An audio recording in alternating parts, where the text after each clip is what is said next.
Ladies and gentlemen, good evening. It's a regular board meeting for the Lammersville Unified School District Board of Education. Tonight is November 2nd, 2016.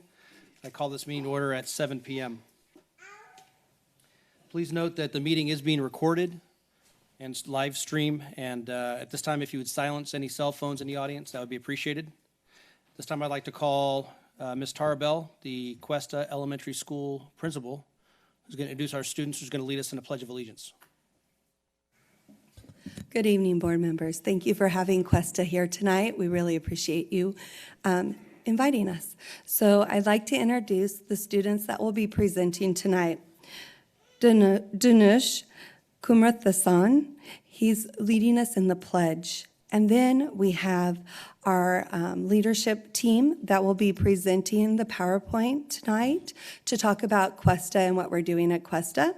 And the students are as follows: Avani Madapatala, Vedika Kanaki, Araceli Navarrete, Trisha John, Hamza Parab. Our cheerleading group will be leading us in a cheer right after the pledge. And our cheerleading students that were able to join us this evening are as follows: Gia Vimal, Gia Gonzalez, Emily Baskar, Charlotte Long, Marcel Rahimi, Madison Rashad, Nina Mangini, Candace Perez, Abby Mole, Aislinn Pasco. So thank you again for having us. Danash.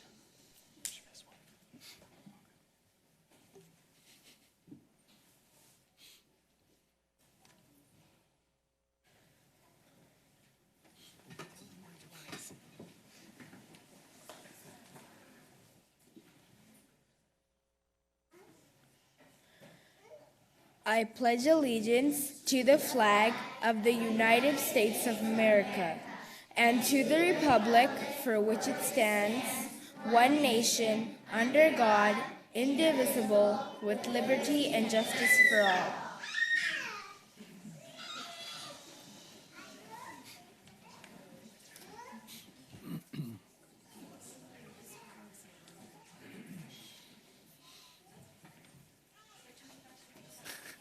Do you want to go out there? Go out there and get a picture. Go be a parent. Get your butt out there.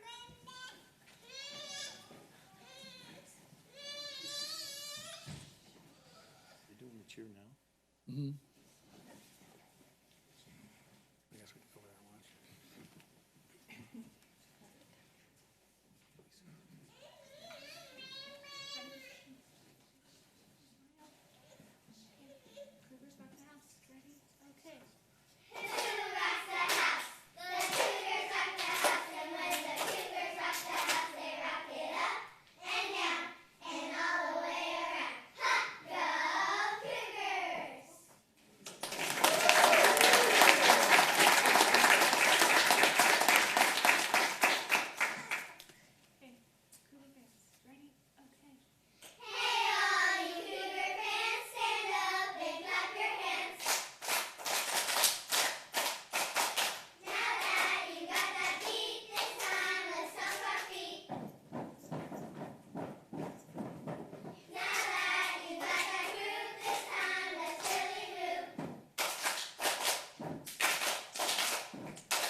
I don't know if this room's ever seen that amount of cuteness at one time. Great job, ladies. Thank you very Good much. ladies. This goes on the record of the cutest board meeting of the year. It might go back longer than a year. Might go back longer than a year, yeah. And thanks to Ms. Lowe and Ms. Heller for doing a great job of coaching our first through third grade cheerleading club. And now for our leadership team.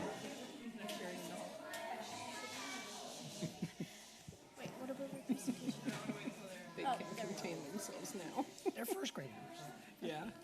Welcome to Cuesta, a presentation by our 2016 to 2017 leadership team.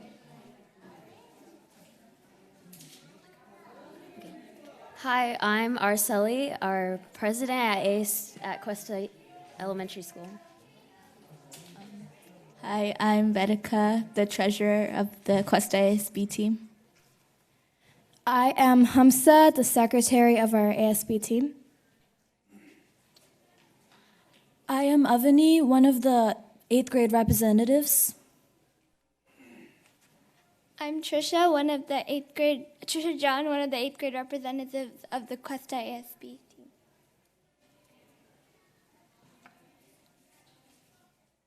team. At Cuesta, we believe in hard work. This is a picture of a few students and teachers coming together to build the float we used for the homecoming parade. For the homecoming parade, our theme was the board game Gone Fishing. And instead of making it look like the actual board game, we decided to take a different approach and make it a fish. This is a picture of a few ASB students working on a poster for homecoming. Sometimes it's smooth sailing, and sometimes you have to just keep swimming.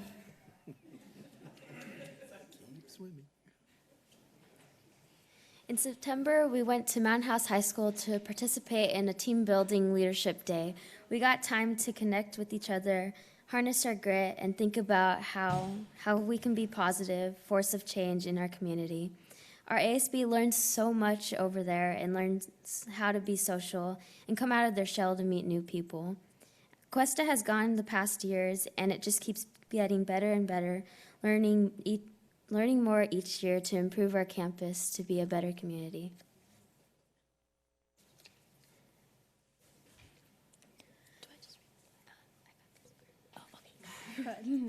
Once per month, ASB highlights student success in assemblies focusing on one of the 6 pillars.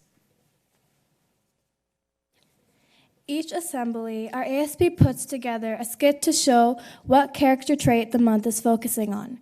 Our next character trait will be citizenship.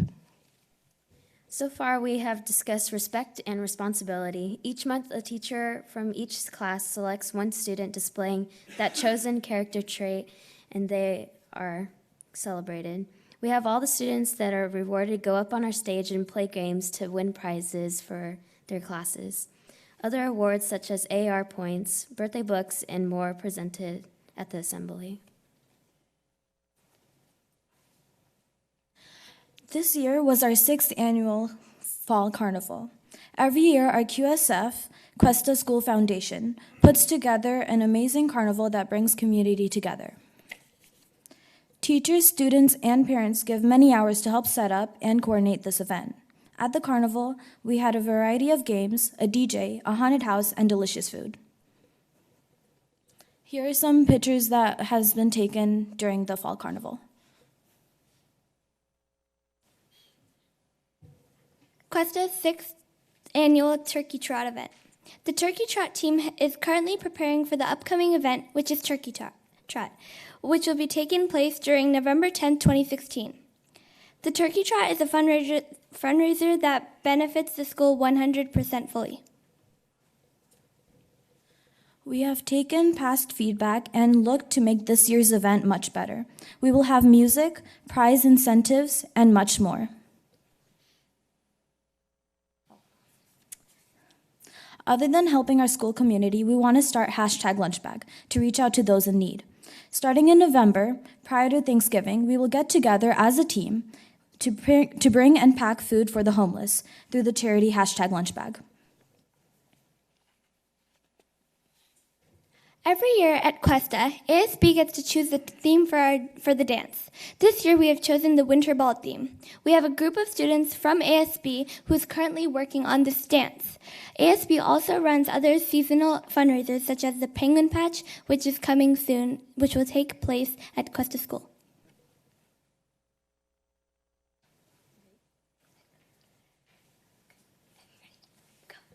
At the end of the day, it's all about Cuesta Cougars.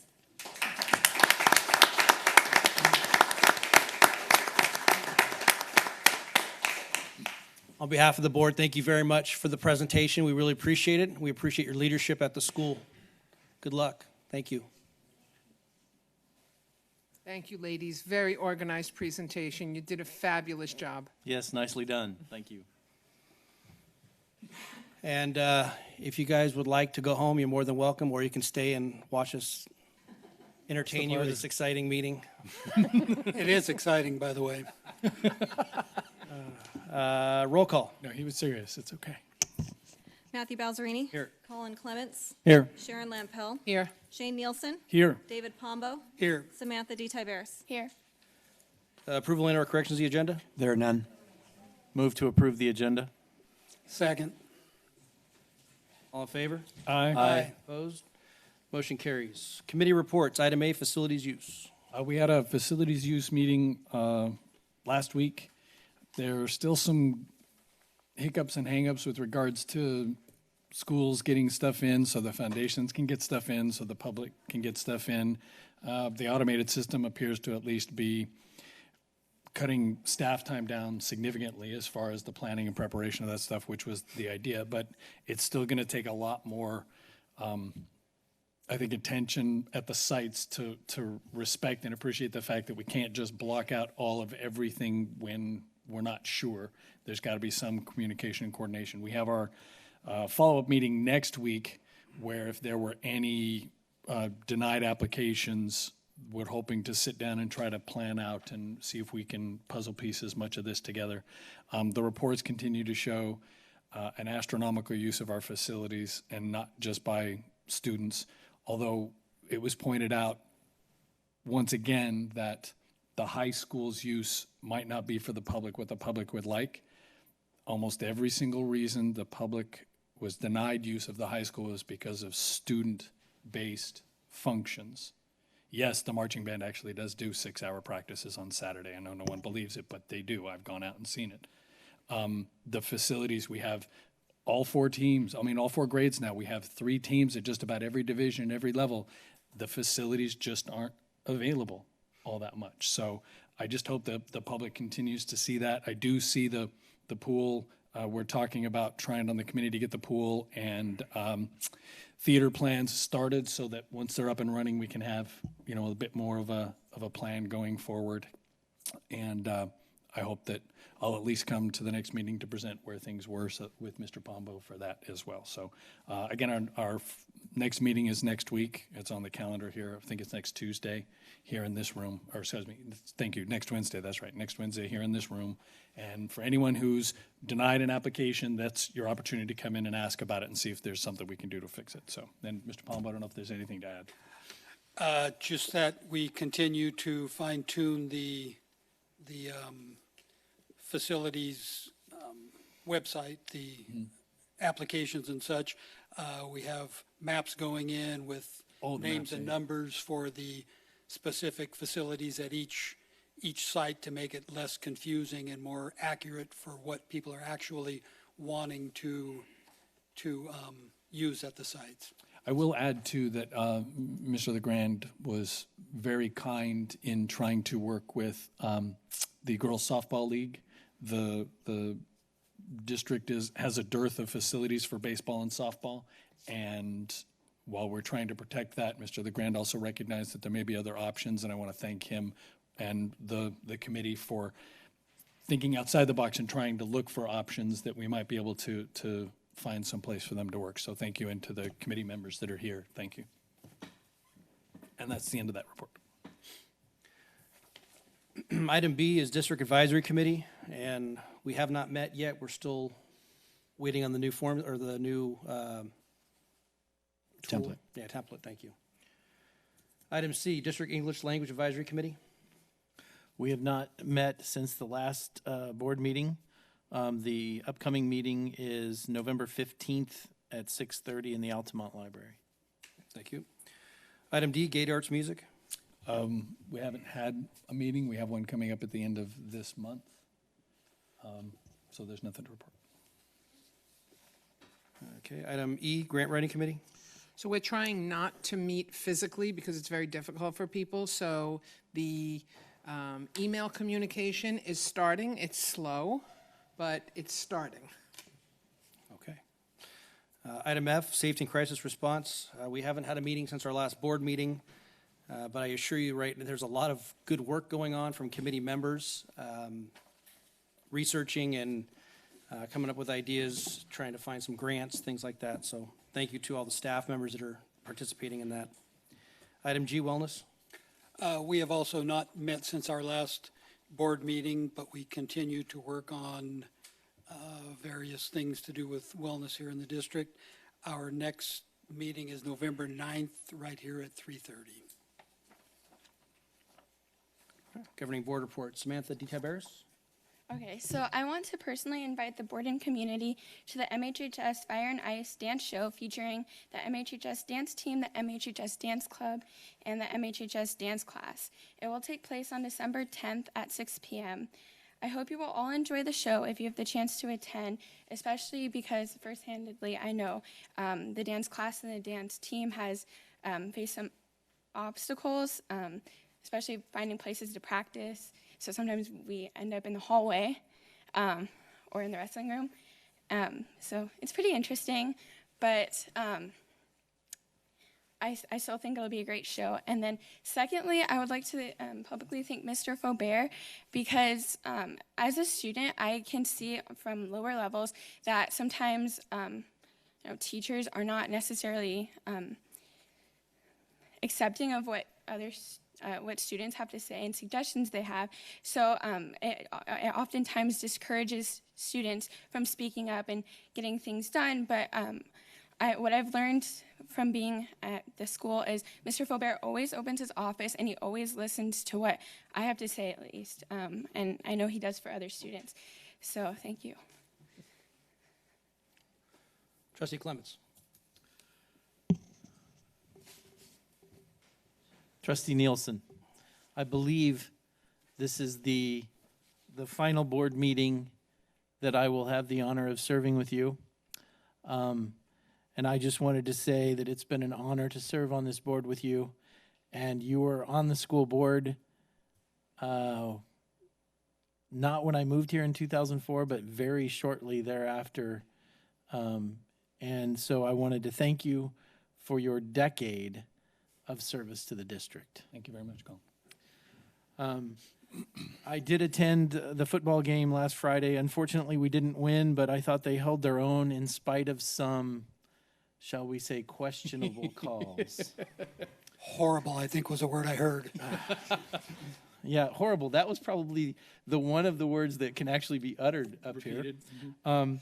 I also, moving on, I attended the LSF Carnival as well as the Questival Carnival. Both were well attended, and I had a lot of fun at both events. They were well organized and a lot of fun. I will be attending the San Joaquin County School Board's dinner on November 17th. I had volunteered to help with the spelling bee, but my schedule is looking like I will not be able to 100% commit to being here back in town by 3:30 that afternoon. I sincerely apologize. I do enjoy that event and really wanted to be a part of it. And I still hope to, but I need the district staff to find somebody else because I can't commit 100%. That's the end of my report, Mr. President. Thank you. Trustee Pombo. I'll try to make this as brief as possible. I did a site visit at Cuesta Elementary. Was hosted by Principal Bell. I had a lot of fun. I always have a lot of fun touring the campuses. I get to visit classrooms and talk to teachers and students. And I saw teachers teaching and students learning. And of course, I enjoyed a meal from the cafeteria. I also had the pleasure of helping with both the Wickland and Lammersville DARE graduations over the past couple of weeks. And I just want to thank our fifth grade teachers and site staffs for keeping this important program going. And I'd also like to thank Officer Abercrombie. My family and I attended both the Lammersville Harvest Carnival and the Cuesta Fall Festival, and I had a lot of fun at both. I understand that the Lammersville Carnival profited over $2,500 to help enhance programs for students at Lammersville Elementary, and the Cuesta was around 4,500 that they profited to augment opportunities for students at that campus. I also enjoyed one of the final volleyball matches of the season. It was senior night, so the seniors were honored. The girls fought hard and made all sets close, but unfortunately lost. I had a site visit at Mountain House High School, hosted by Principal Faubert, and I was impressed with the level of engagement that our students and teachers showed in the classrooms. I saw a lot of learning going on and a lot of teaching strategies. Also was fortunate enough to be involved in a question and answer session with a government class. Those kids had some well thought out questions. And as always, I had a tasty meal from the cafeteria. My daughter, granddaughter, wife, and I also attended the K2 math night here at the district office, and I thought Matt Harbour from the San Joaquin County Office of Education, Director Sherburne and Coordinator Gervas gave a very informative presentation. It was attended by approximately 40 parents, and I thought people got a lot of good out of it. I also attended the aforementioned football game. It was a bit soggy and other stuff, but it was enjoyable all the same. Saturday night, I had the pleasure of going to the Dublin High School Irish Marching Band Tournament, and our Mustang Brigade Marching Band turned in a wonderful performance, achieving a 3rd place overall and tied for 1st place in music. Very proud of Mr. Rexell and those kids. And to cap it off, I would also like to mention that this is Trustee Nielsen's final meeting, and I would like to thank him for his many years of dedicated service to our district. He will be missed as an important part of this board. His knowledge and understanding of the workings of the district have made him an integral part of this team. Thank you, sir. Thank you, David. And that concludes my report. Thank you. Trustee Lampel. I also attended the Lammersville and Cuesta Harvest Carnivals. They were a lot of fun. I'm thrilled to hear the proceeds that they were able to earn for those. Both were jam-packed with student events and great food and games, and it's so much fun just to watch the kids. They're running around. They're so excited they don't know which way to go. So it was a lot of fun. I also attended the Lammersville DARE graduation. It was a meaningful ceremony. I used to teach a grade that had DARE, and this was one of the best graduations I have ever seen. When the kids took their oath, they meant it. When they sang their songs that they wrote in front of an audience of adults, and they stood up there and sang a cappella, I give them a lot of credit for that. The words were meaningful to them. They were taking this very seriously, which was very impressive. And Office Deputy Abercrombie's poem that he wrote, very touching, very touching. Trustee Pombo leaned over to me and said, "This is the 3rd time I've heard it, and I get choked up every time." And I'm thinking to myself, thank God I'm not the only one that's getting choked up here. It was beautiful, it really was. And I'm looking forward to Cuesta's DARE graduation tomorrow. And yes, I confirmed a half-day vacation. I will be at the spelling bee. Very good. Trustee Nielsen? Well, I attended one of the DARE graduations. It wasn't as a board member, it was as a parent, but I'm speaking now as a board member about Officer Abs. And it was funny because while I was there, other students were coming in who were high school students or had already graduated from high school. My daughter remembers Officer Abs from her DARE. That's, 10 plus years ago. This guy's been dedicated to that for as long as most folks can remember. And I agree. I was sitting there while he spoke about the students, and he truly takes this to heart. These are his kids who say that to you, and a lot of times you'll hear folks say stuff like that, but you'll see it and feel it and know that he means it. And I just want to thank the school district. there was an interesting winner of the Wickland Carnival or the Wickland speech and song. I will just say this. If this board ever tried to cut DARE funding, I will be here to scream at them. That was never planned. It was never been discussed. And I will be right here on that side of the dais to yell at you if you ever try. But I don't feel that's something that's ever going to happen. So I'm not sure how that rumor got out there, but not going to happen. For this next part, it's going to take a while. So settle in, folks. I have been part of the school district since 2004. I did have a little bit of a hiatus there. For not quite 2 years. So yeah, it's been the better part of a decade that I've been on the school board. When I first got appointed, it was actually at the conference room was at Lammersville School. We actually had our meetings back at Lammersville School, and this was within about a year or so of me moving here. Had been there a few times to see the school and got a real feel for what that community was like and what the school community was like that they were trying to build. And when my wife and I moved here with our kids, we always said we wanted to be part of making this community. The developer's going to say this and the builders are going to say that, but it takes the people in a town to make a town. It takes the people in the community to make a community.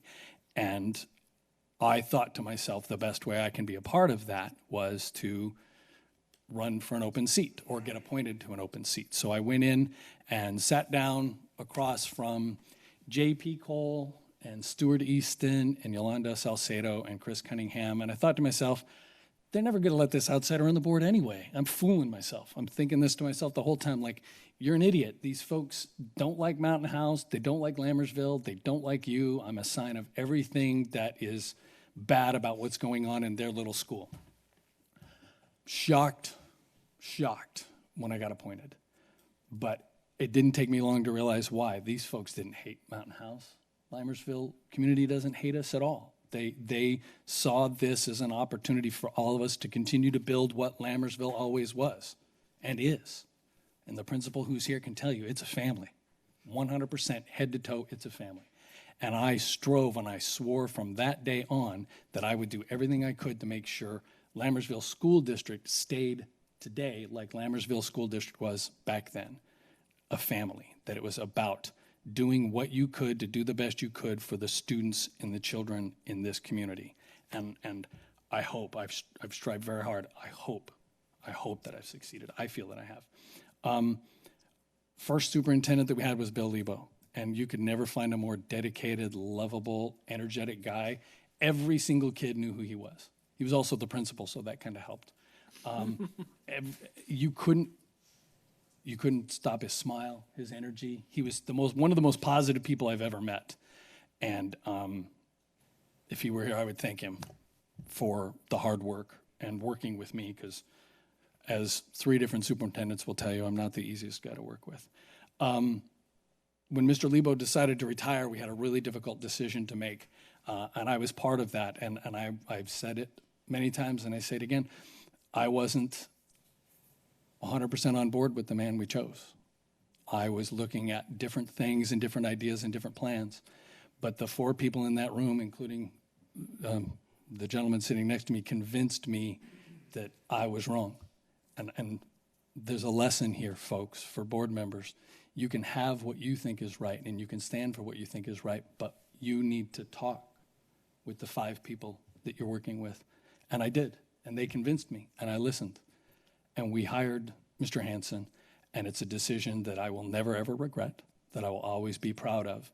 He brought this district into unification. He worked so hard. He was so dedicated. And I can't imagine the amount of time he put into it, because I know how much time the board put into unification.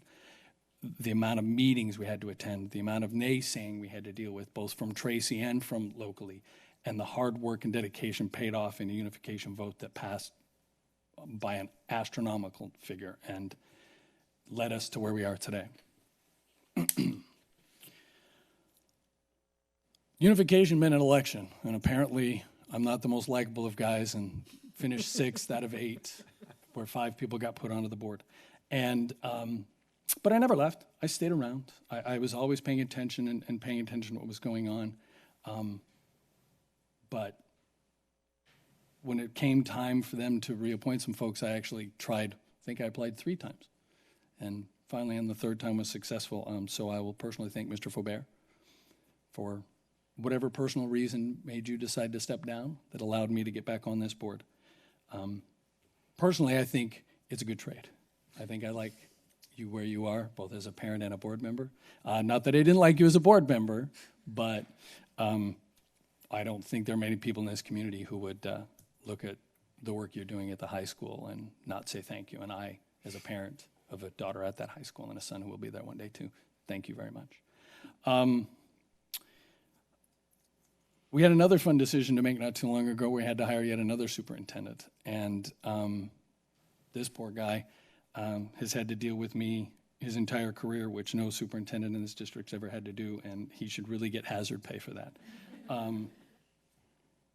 I'm all over the place all the time, and he knows it, and it has to drive him crazy because it drives everyone else I know crazy. So I will say this, that is once again, I've had a few decisions as a board member that I can look to and say, this was absolutely the right decision.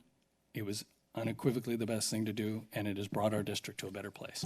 And you were one of those, and so I want to thank you for your hard work and dedication. For the board, Colin, you and I haven't always agreed.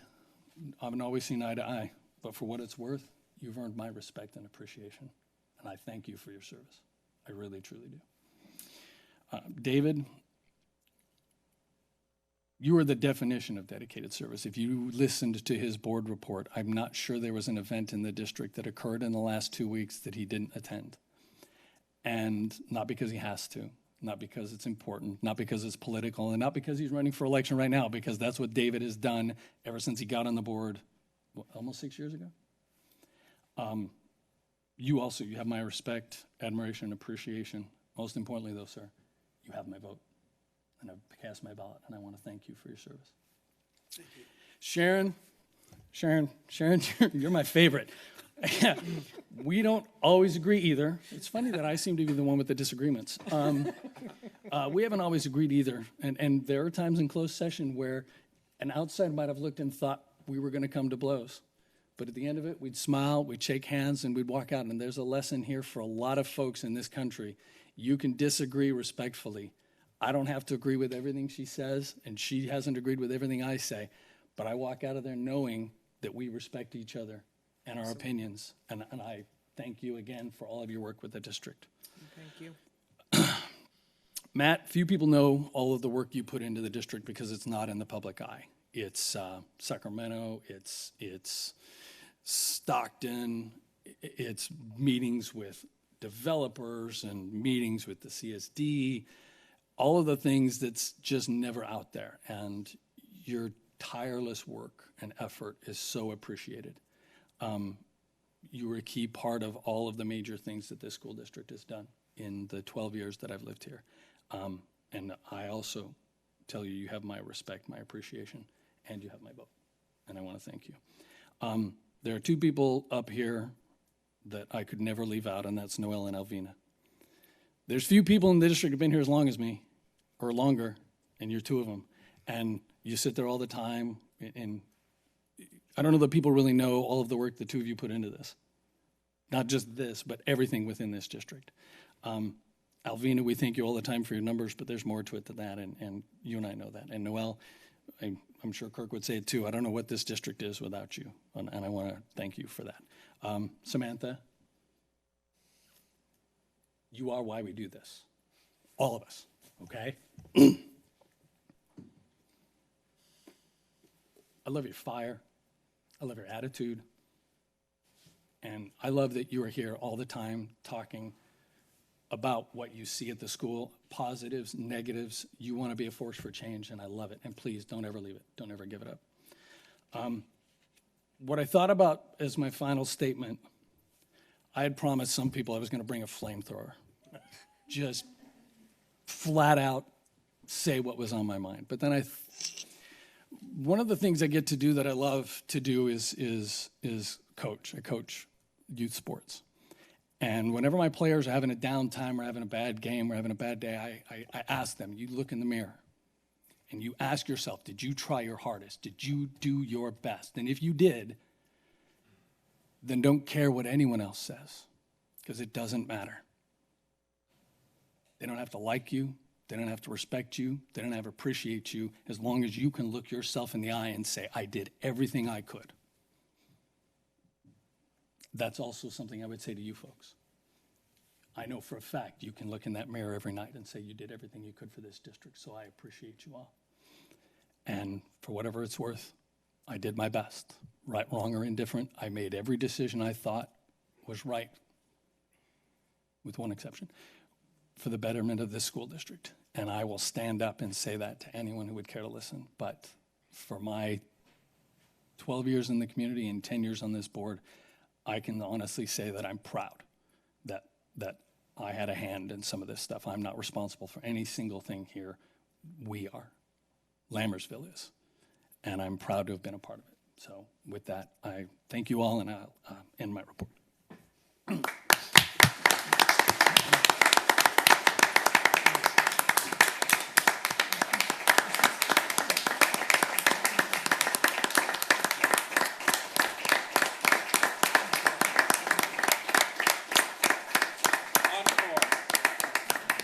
No, you don't want the encore.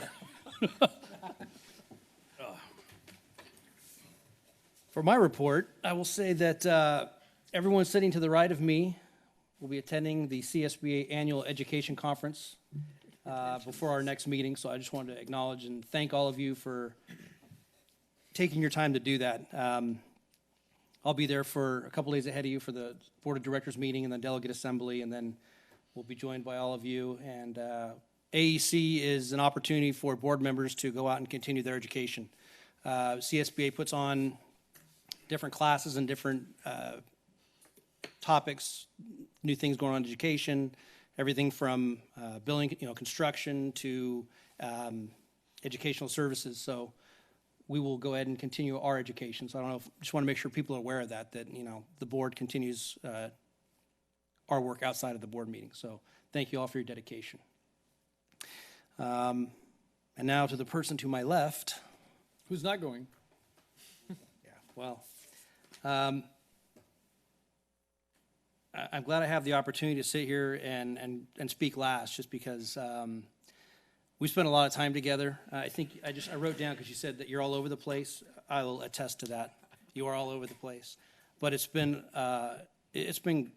very educational for me to come in and deal with someone who we have been on opposite ends of issues before and gone toe-to-toe and round, but at the end of the day, we both come out with a unified vote, and I appreciate that. We haven't had a lot of lopsided votes on this board. People say it's good, people say it's bad. I think that we're able to work through our issues. And the one that I wanted to speak about that you actually brought up first was the superintendent. Can't go into details, of course, because it's all closed session, but I will tell you that at the time I was the president, and I said, if it's not going to be a 5-0 vote, we're not going to do it. And I told Shane, if you don't feel comfortable, we'll keep going. And Shane sat back and said, well, convince me.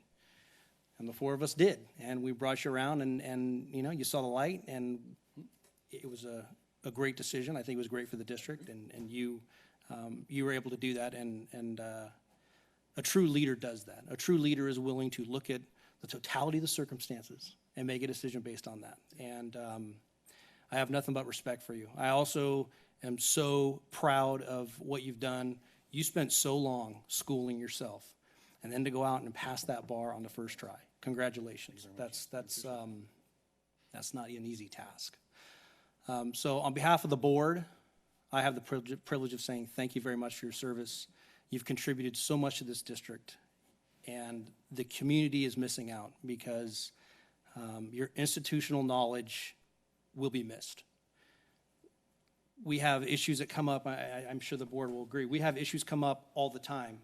And for Shane to be able to go back and say, well, wait a minute, we did this because of this. And at the time, that was happening, so that's why we went that direction. It will be missed. Thank you.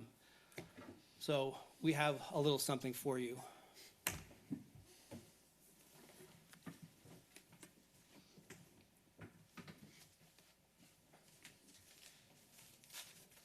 Should have worn a suit.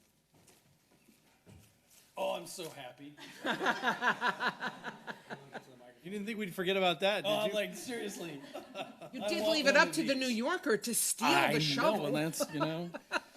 I want to use the microphone. I want to get this on video for sure. So during the groundbreaking of the last phase of the high school, Shane was pacing around going, I need one of those shovels. I got to get one of those shovels. I said, don't you dare touch one of those shovels. So I knew I wanted to make sure that we got him one. So on behalf of the district, here's your golden shovel. Thank you so much. I know how much that means to you.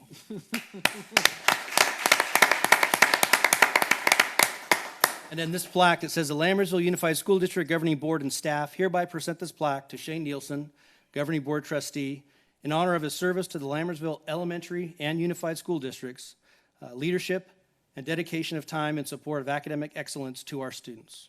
November 2nd, 2016, with all of our names on it. So, and the other thing I want to make sure that you notice is that logo. We're very proud of that logo. We were able to capture some of the old Lammersville with that old-time school. This board went round and round and around with that, but that's what's on our logo. So congratulations. Thank you.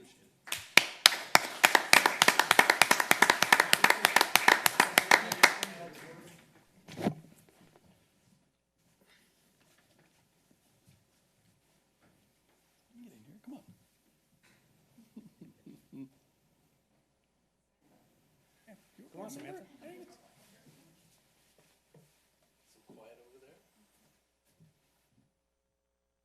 Come on in front, Sam.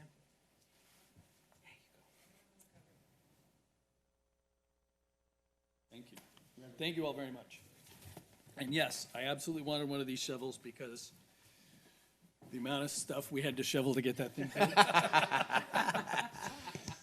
Matt knows what I'm talking about. I sure do. Thank you all very much.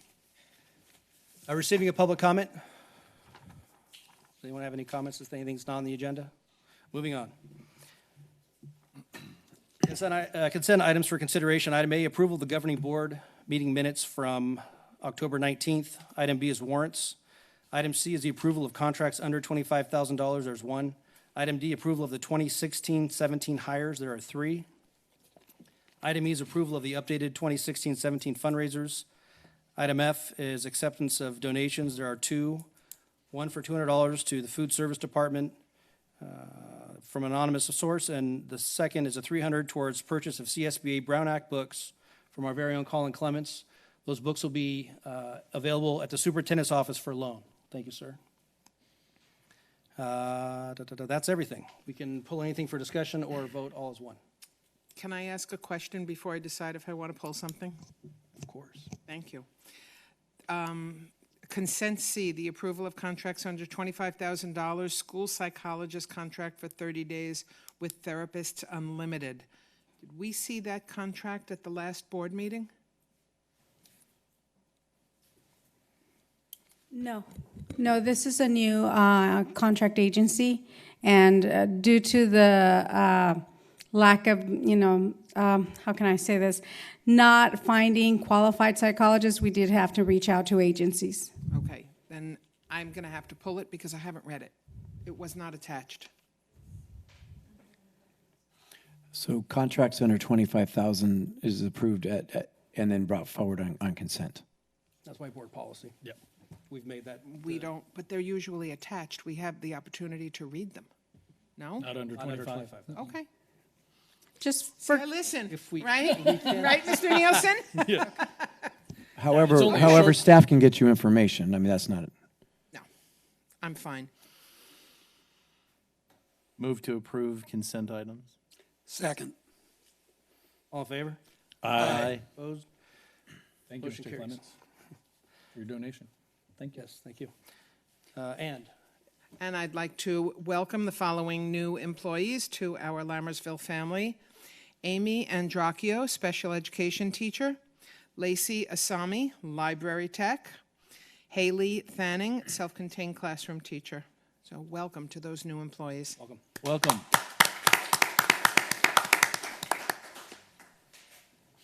District administrative reports, item A, superintendent's report. So we have two short reports tonight, but before I give the first one, life does have transitions, and I thought Mr.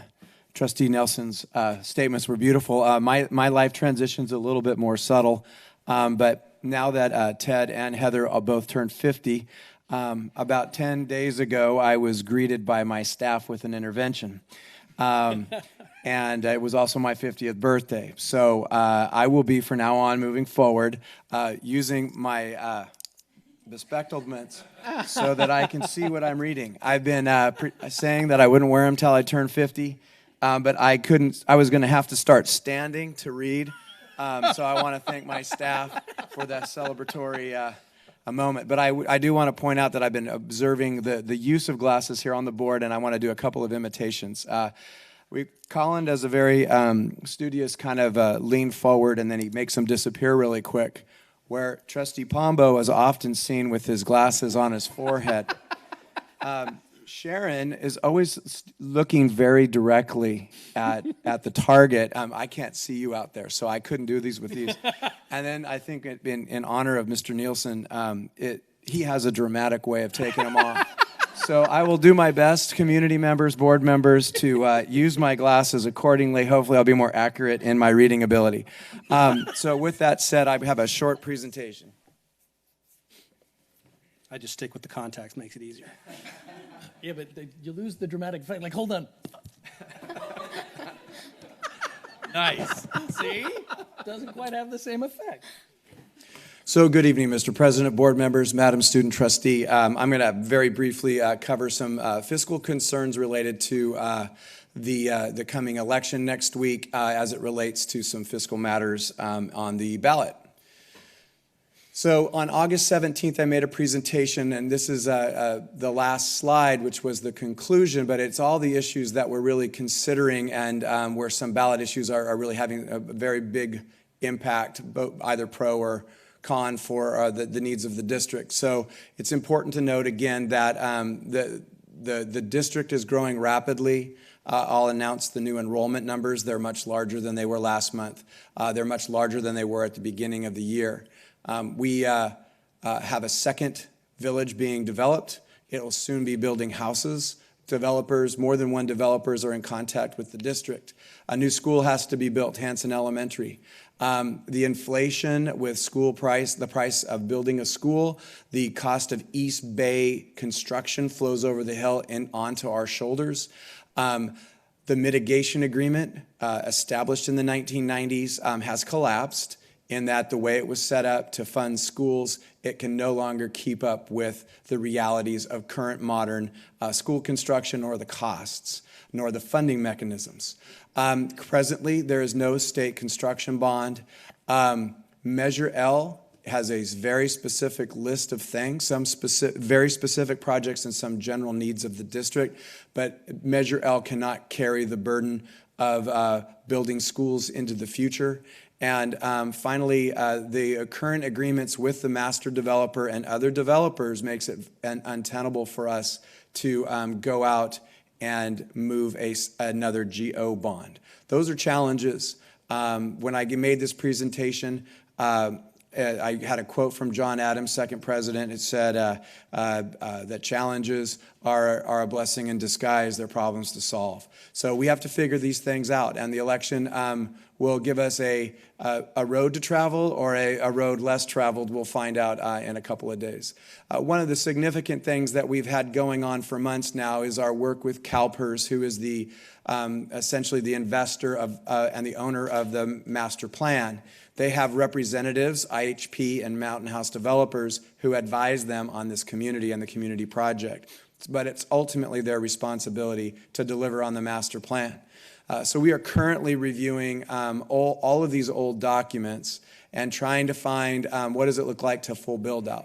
So some of the things that are up there, but how many schools do we need to build? What does the community look like in 25 years? Is it going to keep producing kids at the rate that it is? Or are some people going to get beyond child rearing years and stick in the community and therefore impact the amount of children that are coming through our schools? We're really carefully monitoring the Prop 51 business. We're talking about and we're going to be analyzing all of the agreements. And I have a binder that's about 3 inches long or wide. in which they have, but the specific Plan 2, the specific Plan 3, the Second and Third Amendments are really the cornerstones of all those agreements. So we have all these things that we're looking at and we're discussing with CalPERS, and they haven't been all resolved yet, but the idea is taking a long view approach. I guess what I can say to the board this evening is if this was two people playing tennis, that we have hit the ball back into their court. And so they're working on some ideas and some thoughts, and they're going to share with us soon. But we're working through all these things. It's very, very lengthy business. But going into the election, it's important to note where we stand. So very quickly, Proposition 51 is a school construction bond brought forward by CASH, the California for Adequate School Coalition for Adequate School Housing, supported by CSBA, other industries. But essentially, it's $9 billion state construction bond. It will fund new buildings such as what we need in this community and modernization, which is needed throughout the state with aging schools. Our governor, who is in office until 2018, does not support that. He has a differing point of view. He believes that local control means that each community should pass its own bonds to provide its own services. When you look at in the real world, in districts small such as ourselves, there's no way to be able to keep up with what's needed to be done under that model. We just passed a $56 million bond. 62.07% of our community voted in favor of it. We can't keep going back to the community and raising it. It's the state's responsibility, it's the governor's responsibility, it's the legislature's responsibility to bite the bullet and make the investments in what they say are their priorities, and education is a priority. So some important facts. If Proposition 51 does not pass, the state matching funds that are identified to be coming into our district will not be released because there's no state construction bond money to fund it. Secondly, the state matching funds for Hanson and any additional schools at present won't exist. So that proposition, passing or not passing, has a real impact now on our district. And it's an important thing that we've been monitoring. The second one is Proposition 55. That has to do with the programs and initiatives and staff and a side of the House, but it's also very important. So in the fiscal crisis in 2012, Proposition 30 was passed to stem what was going to be catastrophic cuts to public education. They were talking about, at the time, $1,000 per ADA or average, or per student. And the governor convinced the state to support a temporary sales tax and a temporary income tax on wealthy individuals to stem the tide of the crisis. Well, reality has hit, and they're sunsetting out the sales tax in the 16-17 year and the income tax on the wealthy in 18-19. Those two resources, as I showed in the last meeting, we're talking about millions of dollars of ongoing support. So it was decided to extend that through Proposition 55 to keep that funding going for programs and initiatives for kids.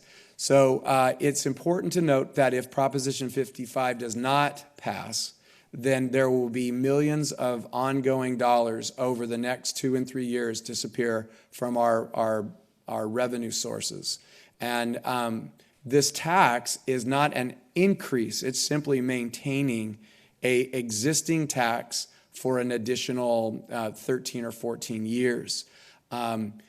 If it doesn't pass, then we will have to rely on the legislature to raise taxes, and we all know how that goes when politics gets involved. So there are two very serious issues. We will survive if they don't pass, but the path, the course, the dreams of this community, the master plan, all of it will be impacted. So I wanted to present to the board and the community the importance of these two propositions and what real impacts they could have on our school district. And so finally, what is the impact on our kids? So if they don't pass, there are procedures and things we can do. We would have to work with developers and go through a very arduous and frankly, in some instances, confrontational, in other instances, trying to figure out how to meet all the needs of our facilities. Two, The programs that we created and the program needs into the future, they still have to be provided, period. You don't stop. You have to think and figure things out. And so we will continue to do so. And finally, in my experience over time, when there are fiscal limitations, that in some cases, the programs you have going go. You have to do some very serious thinking, and some things get slowed down and some things get postponed. So it is our great hope that the voters of California support those two causes. If they pass, we really look into the next couple of years with a good look on the future in terms of facilities and the ability to support the current programs and also support new programs coming down the pike. So that is my presentation. Any questions? Any questions? Thank you very much for the presentation. I had hoped that our teachers union could be here tonight so they could kind of give their view on things. Unfortunately, they're not able to be here, but I can tell you that it's been reported that California Teachers Association is fully behind Prop 55. I think that the teachers in this state recognize that if that measure does not pass, we're going to be in a world of hurt financially, and it could potentially affect them as well. So please, 51 and 55, we need those to pass. So our second report tonight, I'd like to call Dr. Gill and Alvina Kaiser to the podium. We also have some representatives from some support groups that have helped us with what is our tech sustainability plan. And this is an update based on some recommendations. Good evening, Governing Board, Mr. President, Dr. Nicholas, and Madam Trustee. And Mr. Nielsen, first of all, thank you so much for your dedicated services and hard work. We really, really appreciate everything you have done. You'll definitely be missed. So tonight is mine and Ms. Kaiser's pleasure to share with you our technology sustainability plan for 21st century schools and classrooms for the next 4 years. It's a 4-year plan with an annual review. It will include infrastructure, software, professional development, staffing, and funding. This is a sample of an analysis that's completed to determine the number of Chromebooks that are needed district-wide to reach our goal of 1-to-1, and it also includes enrollment projections from here until 2020. Here's a list of classroom equipment we have for technology. As you could see, look at it. I'm going to stop for a second so you can take a look at it. It's amazing amount of technology we have in every single classroom in our schools. We are very proud of that. So in order for us to make sure that we have a minimum standard for 21st century classroom technology, what we had done was last year, some of you might remember, we had done this activity around even in this boardroom with PLC, with DAC, with our GATE committee, with even school side staff meetings, with many different stakeholder groups, including parents and staff, to ask them what would they like to see in our classrooms. So our goal will be to continue to update our technologies in our classrooms to meet the minimum standard for 21st century classrooms. Enclosed is a chart that represents our journey of installing the access points, and based on the useful life of equipment, the need to replace that equipment by school site in future years. And I'm excited to say that we were able to accomplish our access point in every single classroom a year earlier than expected because of the E-rate funding and the CTE grant. We do have computer labs at every single school site, along with the classroom technology as well. So as we are moving forward with implementing 1-to-1 in every classroom in next few years, we will be monitoring the needs for computer labs to see where we want to go with that. Here's the list of software we have in the classrooms to implement curriculum and make sure instruction is happening in the classrooms, and also for office use as well. As you have seen, the amount of technology, software, and hardware we have, it is critical for us to make sure that we provide ongoing staff development to our staff, specifically teachers, sports staff, management, but our tech staff, because they have to make sure they know all different softwares and hardwares and learn how to work with them. So that will be very, very important to us. We have been working with CSEA and County Office of Education to determine the complex technology needs and figuring out the staffing for it. So based on these studies we have done, in 2016-17, this year, the need is to have 5 tech tools, a program manager, and a network lead. We already have it through contracted services through the county. I wanted to state that there's multiple sources to fund these ongoing needs to sustain the costs over time. The growth, expansion, and replacement will be funded through sources such as lottery, the CTE grants, E-rate, the recent GEO bond, LCFF, and developer fees. And this final slide lists other costs that tie into technology for support. In the past, these expenses have been funded through lottery, grants, and LCFF funding. And this concludes our presentation. Do you have any questions? Questions from the board?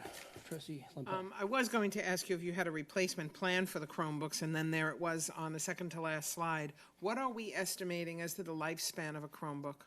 Approximately, I've been hearing 3 to 4, 4 to 5 years. High school is usually less because they take him home every single day. Yes. Yes. And they're high school kids. Yeah.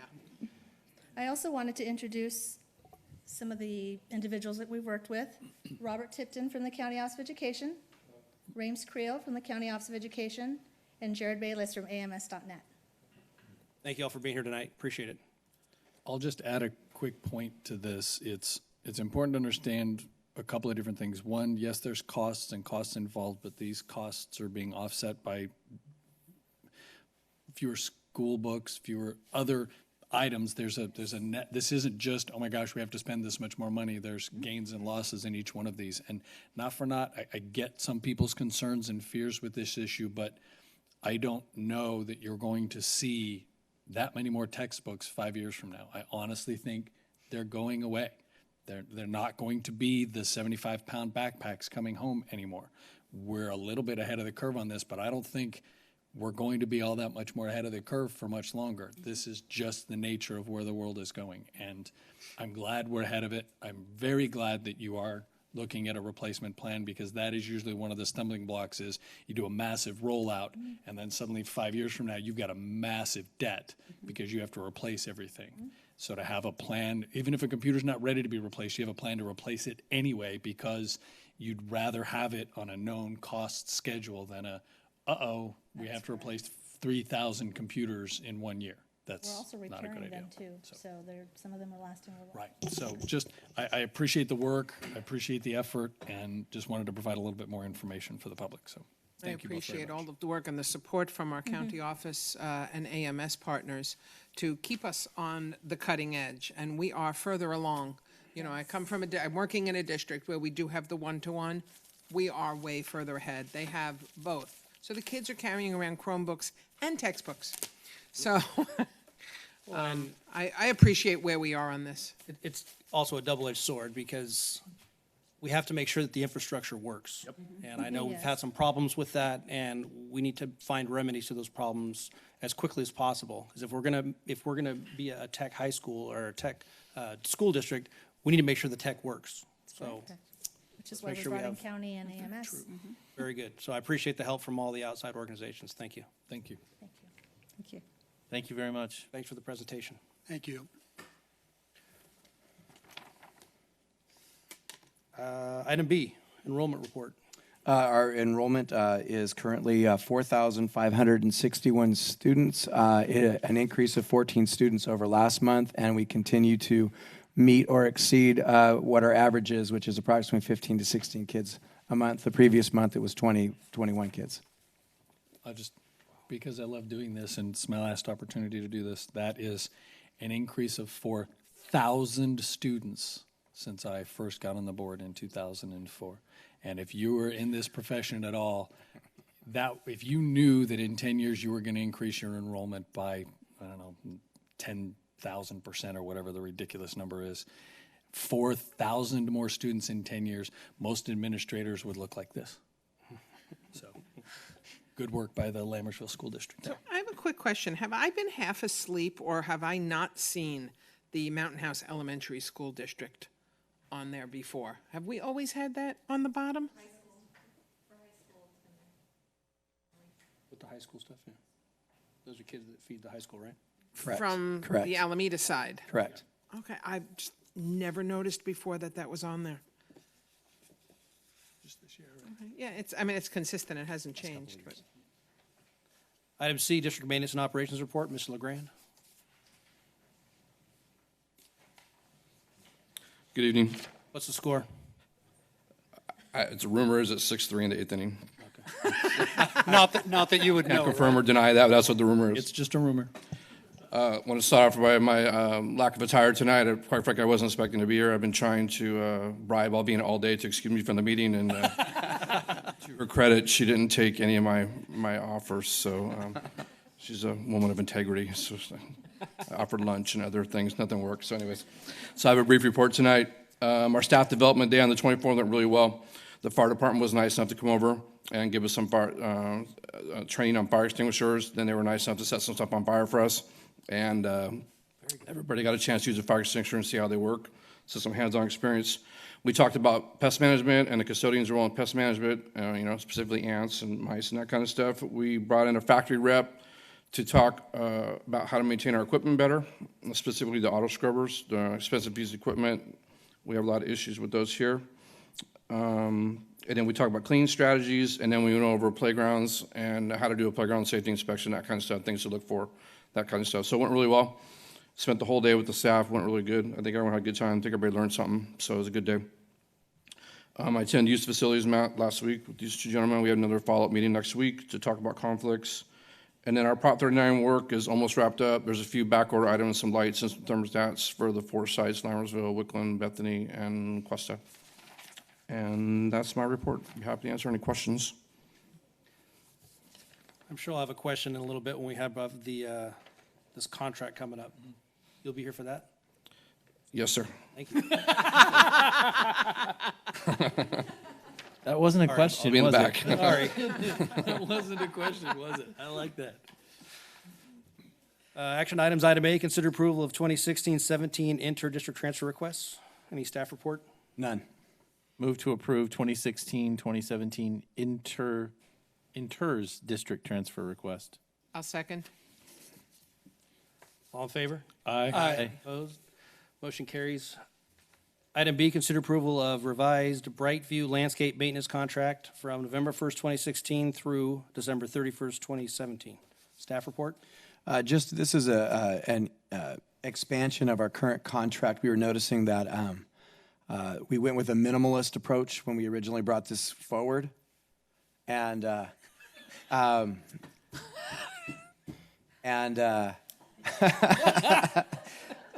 and what we really discovered is we were losing some plants, so it was not cost effective to go cheap on the water and the water oversight and then lose plants. So we this is expanding it so that those services are provided and the plants stay healthy. Mr. LeGrand can answer questions. Absolutely. He didn't have any questions. He just wanted you to come back up. That was fast. So I mentioned before, I just want to make sure, in recent, I visited every site in the last month, and every single site showed me their dead grass. This new contract will bring this grass back to life, is that? Yeah, our biggest headache has been Mountain House High School, and quite frankly, we actually pay for a 2-person crew, 8 hours a week. They've been sending 3 people 8 hours a week, and they still can't keep up with all the work at the high school. So our biggest problem currently has been Mountain House High School. As I was telling Alvina when we talked about this, I've never been in a district, never had a full-time groundskeeper at a high school, especially one as busy as Mountain House High School. So this will increase it from 24 hours a week up to 36 hours a week, so almost a full-time groundskeeper. So it'll help. I didn't feel comfortable recommending expanding their services elsewhere, quite frankly, because I think some of it's been maybe some performance issues on their part as well. So I didn't want to go full-blown with the whole district. I thought we'd start with the high school, which is our biggest issue at the moment, and then if things proceed as I expect them to, we could talk about adding extra service at the other sites. So do you think the other sites is a watering issue, or is it maintenance? The watering issue, they're responsible for clock management. They've always has been. Any sort of maintenance on anything that breaks is extra.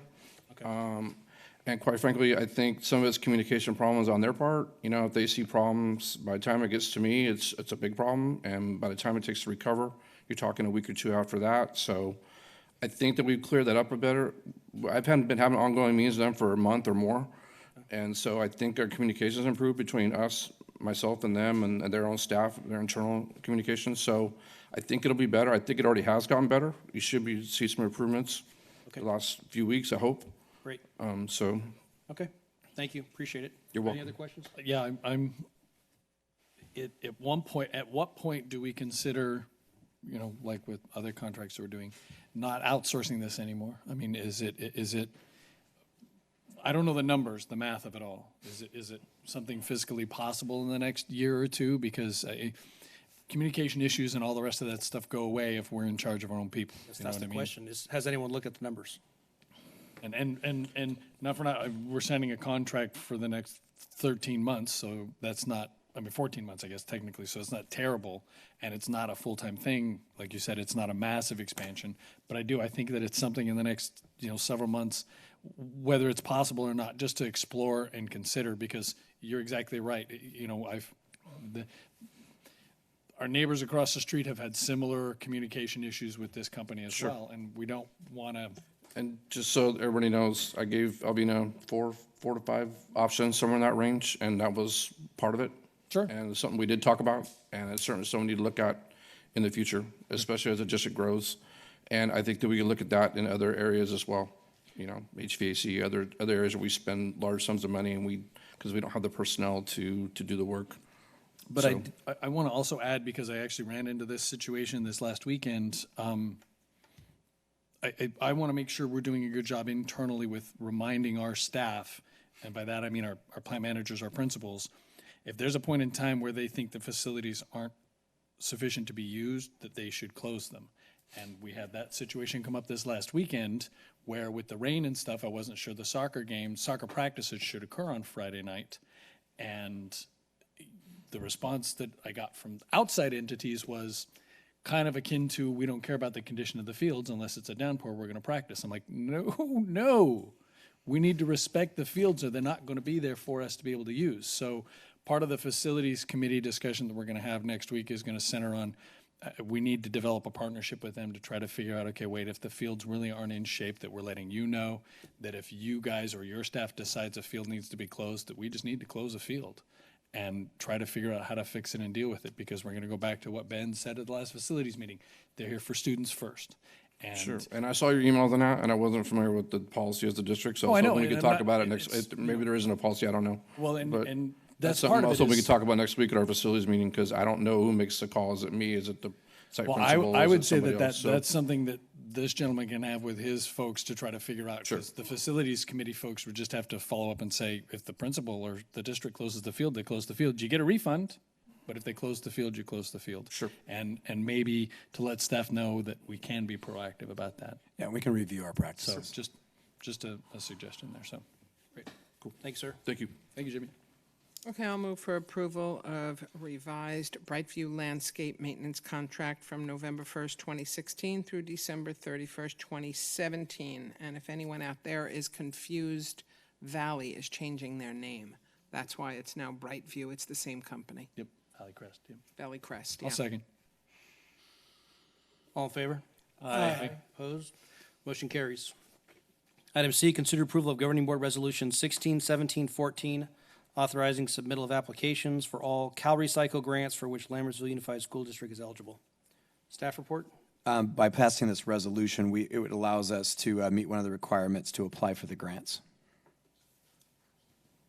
Any board discussion? Oops. Move to approve Governing Board Resolution 16-17-14, authorizing submittal of applications for all Cal Recycle grants for which Lammersville Unified School District is eligible. I'll second. All in favor? Aye. Opposed? Motion carries. Roll call. Matthew Balzerini. Aye. Colin Clements. Aye. Sharon Lampel. Aye. Shane Nielsen. Aye. David Pombo. Aye. Item D, consider approval of licensed vocational nurse services contract with an outside agency. Therapists Unlimited for $45,675. Staff report? This is just a service we can't provide with our in-house staff. Is this a second LVN contract? Because I remember maybe about 2 months ago, we passed an LVN contract. So originally, we do have a registered nurse, and the plan was to hire 2 licensed vocational nurses. So we had already hired one. Unfortunately, she passed away. So then we hired a second one, which filled that position, and this is the vacancy for the second position, yes. Okay. Thank you for that. Any further discussion? I'll move for approval of, I lost my place, of licensed vocational nurse services contract with an outside agency, Therapists Unlimited, for $45,675. Second. All in favor? Aye. Opposed? Motion carries. Item E, consider approval of overnight school sponsored trip for Wickland School Science Olympiad Division B teams. Staff report?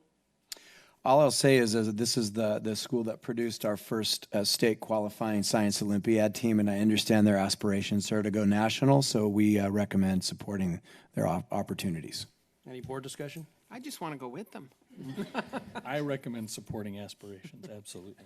My only comment is that when I was in high school, we had to drive back after the thing. I noticed that they're spending the night and coming back the next day. Oh, yeah, that was That's an brutal. improvement. Mhm. I hated that.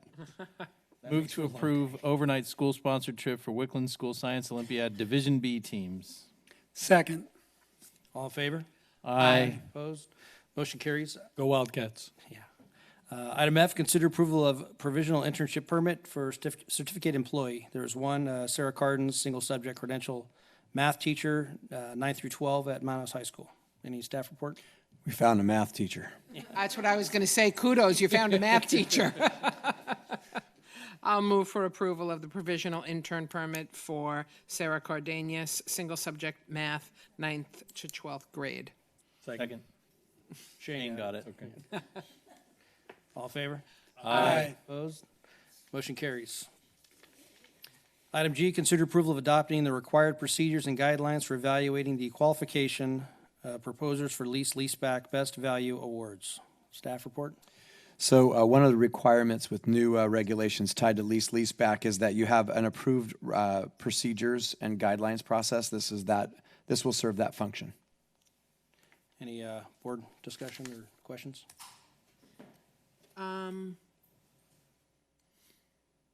Nope, my question's on the next one. I think we've discussed this at least 2 other times, right? That this has been on the agenda, so it's not like this is all new stuff for us or for you folks, so. This is just procedural. Yep. Procedural. Move to approve the adoption of the required procedures and guidelines for evaluating the qualification of proposers for leaseback best value awards. Second. I like that part. All in favor? Aye. Opposed? Motion carries. Item H, consider approval of network management services contract with outside agencies. There's 2. One is AMS.net for $64,088, and the second is San Joaquin County Office of Education for $39,544. Staff report? So I'll let Alvina speak to the specifics, but this is a long-standing relationships with consultants who assist us with our infrastructure and technology needs. I think you said it all. Yeah, I want my glasses. No, I mean, if you have any questions, they both, San Joaquin County Office of Education, AMS.net is here to answer any questions you may have on their contracts. So my only question is, do we continually communicate with CSEA about contracting these services out and make sure that they're okay with it? So in fact, there's Mr. Miller has been in a very good and fruitful conversation with CSEA in terms of not necessarily with the contracting of these services, but in terms of our own staff and the work that they're doing now, what they've done in the past, and part of the tech sustainability plan update was addressing some of their concerns. Okay, thank you. Move to approve network management services contracts with outside agencies, AMS.net, wired and wireless services contract and prime licenses for $64,088. San Joaquin County Office of Education 2016-17 services contract for 8 months, $39,544. And I'll second. All in favor? Aye. Opposed? Motion carries. Information discussion item A, career pathways. Yeah, I'd like to introduce Principal Faubert. One of the things the board brought to my attention and requested for this presentation is we spent a lot of time talking about and celebrating the great work our kids are doing on the academic front and focusing in on the college side of college and careers. But we also have a lot going on at our high school in terms of the career orientation and career opportunities for students, and Mr. Faubert is going to speak to that this evening. All right, so I have a lot to say, and I don't want to take tons of your time, but I do want to answer any questions that you have. So I did write a lot down for myself tonight so that I can get through and remember everything I wanted to say. So good evening, Governing Board, Dr. Nicholas, student trustee, and community members. I'm happy to be here tonight to give you an update about our CTE pathways and programs. For those of you who don't know, CTE stands for Career Technical Education. The old word used to be vocational education, or regional occupation centers would teach vocational education, and that term has gone out and career technical education has come in. So I'm excited to report about the programs and the opportunities that are being developed for all kinds of students at Mountain House High School. So the first thing I want to draw your attention to is the fact that career technical education programs have 11 elements of a high quality program, and you'll see them up there on that wheel. And you'll notice among the 11 components that is needed for leadership at all levels. And we appreciate the leadership of our district administration and the support of you, our school board trustees, as we continue developing these programs.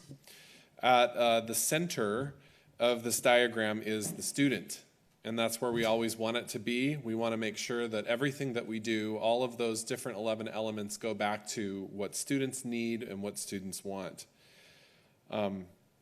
If you remember, about a year ago, I reported on a survey that we gave to students and parents in regards to their wants and needs about career technical education in our district and where they would like to see us go. In that survey, students and parents indicated a marked interest in a number of career pathways, including media arts and communication, law and safety and security, biomedical sciences, business, and engineering. Additionally, but to a smaller but significant extent, students also expressed interest in the development of programs in the areas of agriculture, education, and information technology. So as we continue developing these programs, we'll consistently go back to our students to gauge interest. So we're going to probably repeat that same survey each year to make sure we stay on top of it. If you look up on that document, it states evaluation, accountability, and continuous improvement. And it also states system responsiveness to changing economic demands.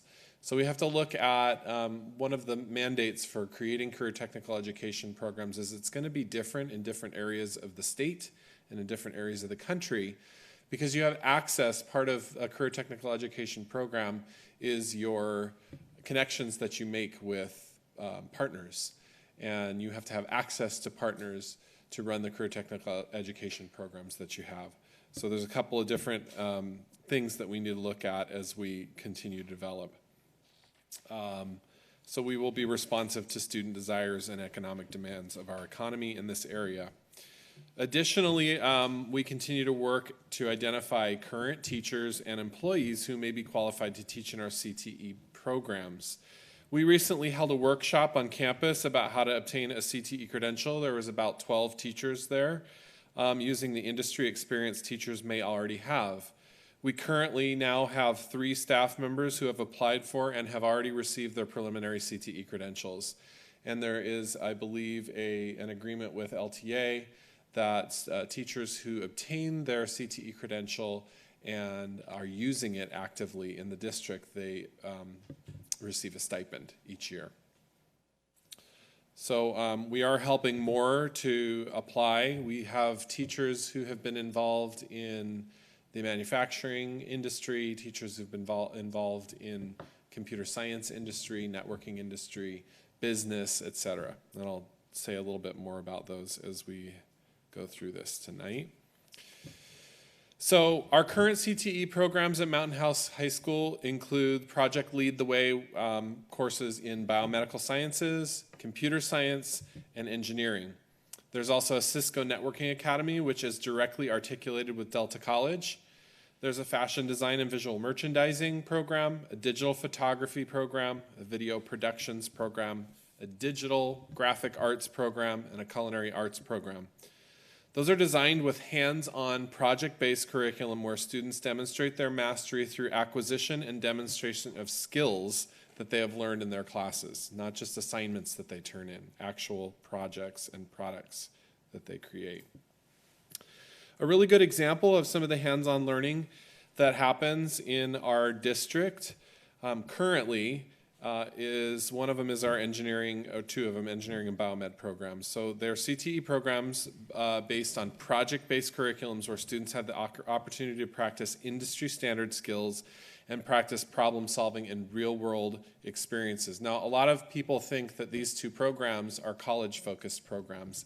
They are not specifically geared just towards college programs. In fact, you'll notice that the picture there at the top with all the kids in white lab coats. Our biomedical science program recently had their first annual white coat ceremony for their third-year biomedical science students. That's almost all of them. I think one person missed that night. Each student received a white lab coat, which is something that typically happens in medical school. They took the biomedical science Hippocratic Oath. They shared with attendees what their aspirations for their future careers are, which included things like neurosurgeon, ER doctor, but also pharmacist, nurse practitioner, LVN, surgical tech, phlebotomist. Those are all they're not necessarily college-focused careers, but they're careers where students need to have an idea of what the biomedical science field is, and they need to have those skills, lab skills that they get from these biomedical science programs, et cetera. The other one is our robotics program, and we recently had the opportunity to show off their self-built robots to one of our board members. Mr. Balzerini was there, and Congressman McNerney happened to be there the same day too, visiting campus. So they've been working on these robots since the beginning of the year, and they were asked to build a robot that would be able to work through a maze that would be created in the classroom, and there was a maze in the classroom, an obstacle course of sorts. And the robot had to be pre-programmed to run autonomously through the maze for a certain amount of that time. And I believe the ones that we saw successfully did the autonomous portion, and then the students used remote controls to go through the rest. The students built a diverse group of robots. They were none of them were the same. Matt and Dr. Nicholas, you were there too. They were very different, each one of them had different ways that, and you walk into the room and they have these big racks full of just parts of stuff, right? And they just say, build your robot and program it. They have to learn how to build it. They have to talk. They have to troubleshoot. They have to work together as a group and collaborate. They have to learn a programming code called Robot C. And watching those students work just on that one day that we were in there, I've been in a number of times. And you walk in the class and there's almost no teacher talk going on. It's kind of cool because the teacher's just sitting in a corner fiddling with whatever or helping the kids with whatever. And the kids are like, well, how come this isn't working? And he helps them troubleshoot and they work through it. So it's fun to go in classes, these project-based classes like this. And there are jobs in the industry. This is connected to our engineering program. And there are jobs in the industry that these kids will be able to do with or without a college degree. So we'll go a little bit further into that a little bit further on in the slide presentation. So the next thing I want to talk about is the future of our programs. So I put a smattering of pictures up there. There's all kinds of things that we're looking into doing. In fact, we're working, for example, with Adrian's Beauty College, the campus right here in Tracy, for students who are interested in cosmetology. Business. We're working with Delta College to work on solar photovoltaic installation specialists and a program that they offer there that we hope to offer on our campus. Criminal justice, early childhood ed and teaching, agriculture, and Dr. Nicholas and I have talked a couple of times, you see olives up there, about creating an olive vineyard or whatever orchard, and marketing and making our own olive oil and selling it, things like that. In addition to a pathway that I think is very close to us, and that is a pathway of logistics. We have a huge logistic. I just read an article in the Tracy Press about the new logistics center that's just down the street from us. FedEx and Amazon and Costco's already down there, and Safeway's down there. So, and a couple of other things. Theater and drama is something that we look to establish CTE programs in, and welding, due to the increase, the welding that's going to be brought to our buildings with the CTE building, and we'll talk a little about that in another slide. So one area in which we've already begun to create curriculum is within the business pathway. Dr. Carrie Moquette, one of our English teachers, was in the business industry for 25 years. Her doctoral degree is in adult learning and training. And she has already developed a business communications class, and we're submitting the paperwork to have it approved, start in February and offering it next year. That course will teach students to develop executive reports and summaries, prepare proposals, write business plans, and prepare them to be successful in communicating professionally in the business world. The course will also be paired with our DECA club. If you're familiar with DECA, it's a business club that's an international club that allows students to get together, compete, obtain leadership development with high school peers across the nation and the world who are interested in business careers.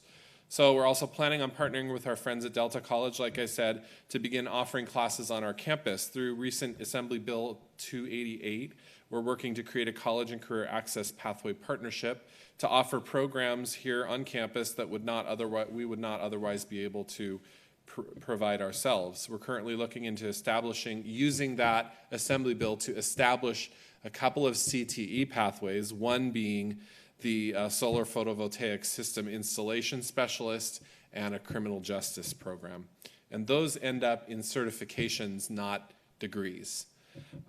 Finally, we're in the initial phases of discussing how to put together a transportation, distribution, and logistics program with our strategic geographic location. Many companies have been locating their distribution logistics centers near us, and we want to take advantage of that.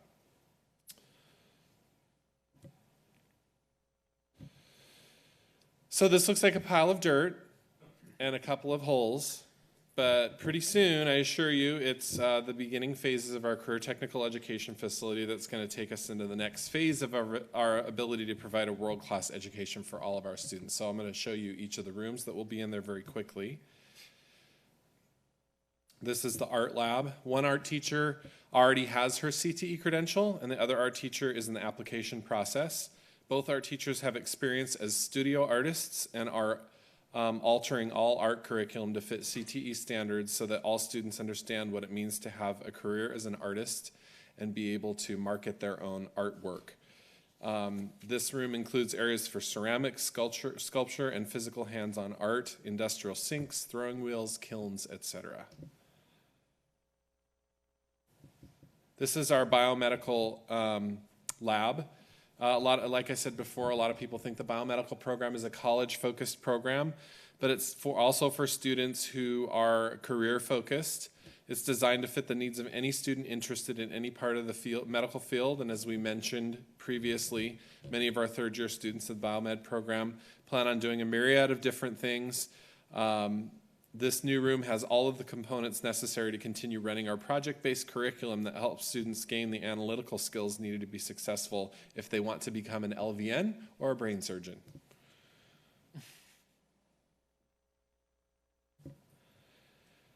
This is our computer networking lab. Our networking academy was the first to gain official articulation with the program hosted at Delta College. Mountain House High School offers the first 2 courses in the networking academy, and upon completion of these 2 courses, students obtain college credit through Delta College. They don't ever have to step on that campus, they just automatically get units. As students complete those 2 courses, students will finish the networking academy by attending Delta College campus in 2 sequential semesters. So at the end of that 3rd year, they take a Cisco Certified Network Administrator test, and upon a successful completion and passing of that test, students are career ready to begin their work as a network administrator. Salaries in the Bay Area for this career range from $60,000 to $90,000 starting.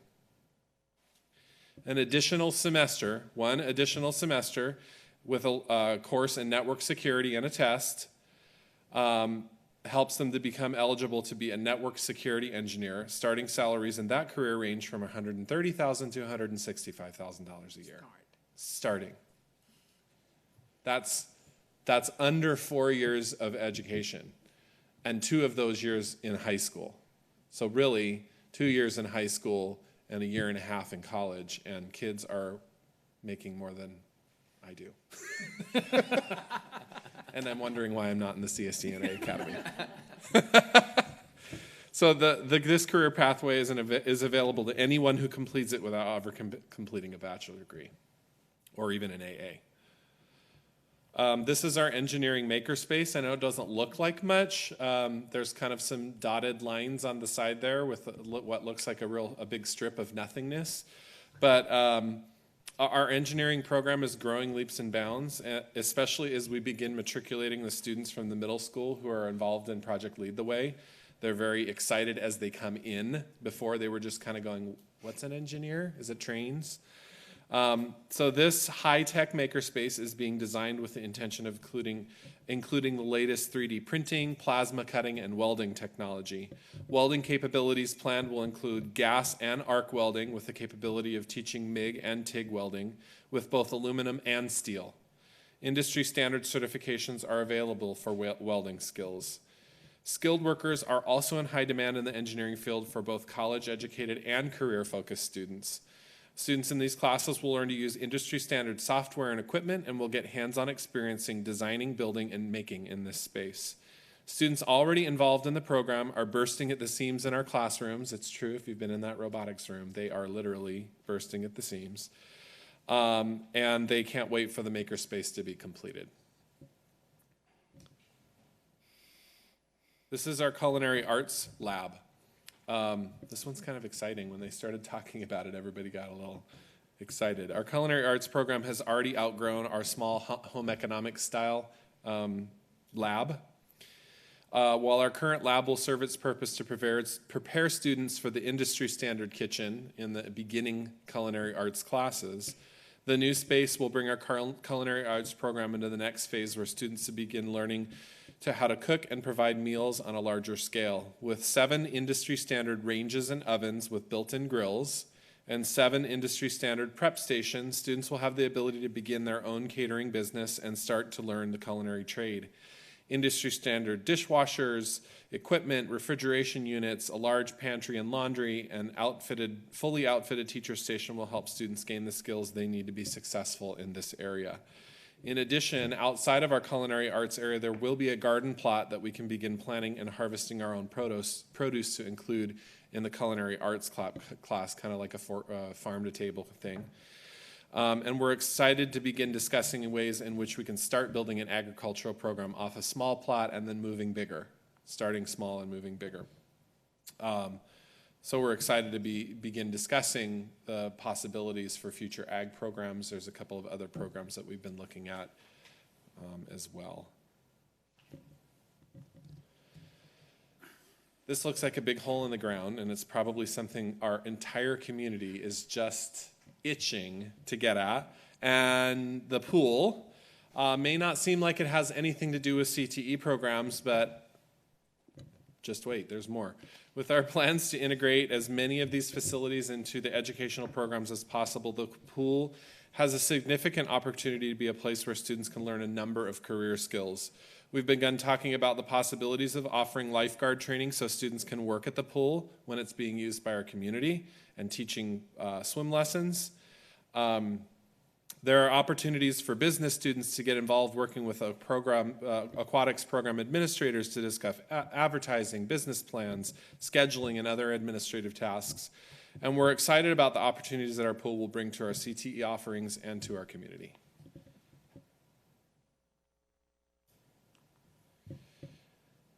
This looks like another hole, and I think it's about time we stop calling it the theater. It's a performing arts center. It's a fully functional performing arts center and will be the hub of culture for all of Mountain House. As far as I know, I don't believe there is another theater planned for our community. Well, It's not a in the theater, plans, it's a but- performing arts center. You're right. There's one in the plans, but For the new Okay. town center, I the new didn't know. plan. That hasn't been approved. Okay. In addition to the 550-seat theater that has been started already, there is a band room, a choir room, a drama room, a dance studio, and a set shop, which will serve some of our students who are interested in like the old school wood shop type thing. This is where they would get involved in doing things like that. And in fact, we already have plans on creating a technical theater class, which is essentially building sets. It's hands-on shop kind of stuff. And I'm sure we can use the welding stuff and all the other stuff that we need to do things there. So we'll have the opportunity to host plays, musicals, concerts, speeches, competitions, professional development in a nice theater. It supports our CTE plans as well as we develop our music, dance, and drama programs to give students real-world experience in the performing arts and expose them to industry professionals. Our music teacher has experience in digital music and recording, and we have plans. He has plans to get his CTE credential and start to write programs that he can do CTE music as well. Gives them, exposes them to industry professionals and teaches students how to navigate the world of performing arts. Here's another building that needs to have a repurposed name. The traditional library we all think of has been evolving from a combination library computer lab, which most of our libraries are, into a full-service learning, research, and project space that we call a learning commons. So that's what this is. It doesn't look like much, but you see all that spaghetti stuff on the ground? That's all electrical wires and boxes that will be poured, that are underneath the foundation, that will be in the foundation. So there's tons of it out there if you go take a look. And let me see if I can get the next. Okay, so these are some concept drawings. So Modern Learning Commons is a meeting place typically offering at least one area where students can rearrange furniture to accommodate impromptu planning sessions or secure a quiet place to work near a window. The space will provide areas for students to have group meetings, get access to tools, and to support creative efforts, and access to on-staff specialists to provide help as needed. Our Modern Learning Commons has these aspects in mind as we build this new facility. While it may not look like much now from the previous picture, the Learning Commons has a central role in the building of our CTE programs. With large spaces for students to study and collaborate, small conference-type rooms to work in smaller groups, and computer labs for engineering, video productions, graphic art, digital photography, and journalism, we've even planned a spot for Career Center where students will be able to come and learn more about the careers available to them as they plan to leave high school. It will be the hub of activity where students will gain access to information about college and technical programs they may be interested in after graduation from high school. The Learning Commons is an essential part of our CTE program and the high school program in general. So one of the last pieces, our goal for each of our CTE programs is to identify industry standard certifications that students can obtain as they engage in the CTE pathways. Some of these industry standard certifications can be obtained through skill acquisition in high school. We are working to identify those industry certifications for each of our CTE programs. Some industry-wide certifications are not necessarily attainable in high school. They need more education to get to that point, like the CCNA program. But we're working to identify CTE assessment suite. They're out there. There are companies that provide assessments where they assess students on skills, and they give skill certificates with a list of the skills that they've mastered after they take that assessment that they can then turn into part of their resume. I have mastered the following skills. So as they build their resume, they can begin to apply for jobs, technical programs, and college entrance. In many cases, the skills certificates can be a factor that helps them get the job or enter the educational program of choice. Almost done. So external partnerships are also essential to the success of our current and future programs here at Mountain House High School. We'll be engaging in some training actually this next week. This next week to begin the process of making connections necessary to provide access to guest speakers, ongoing collaboration and consultation, and future internship for students.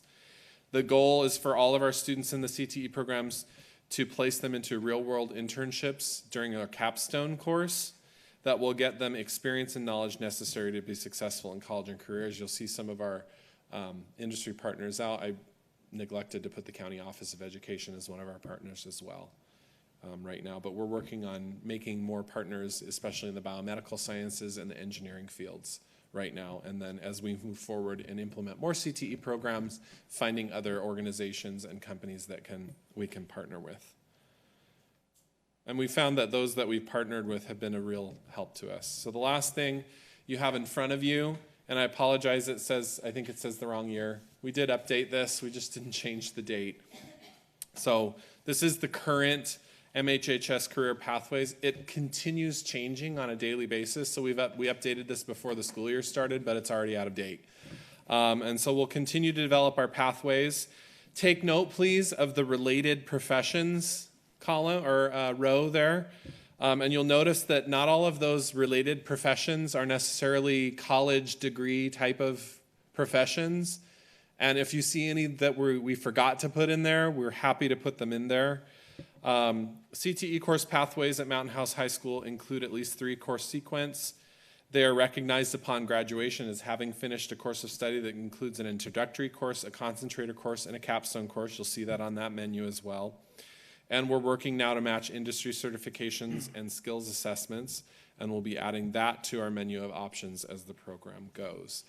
The last thing I'll mention is that Dr. Gill and I are working together to create a comprehensive career technical education plan for the district based on the state plan that's already been developed.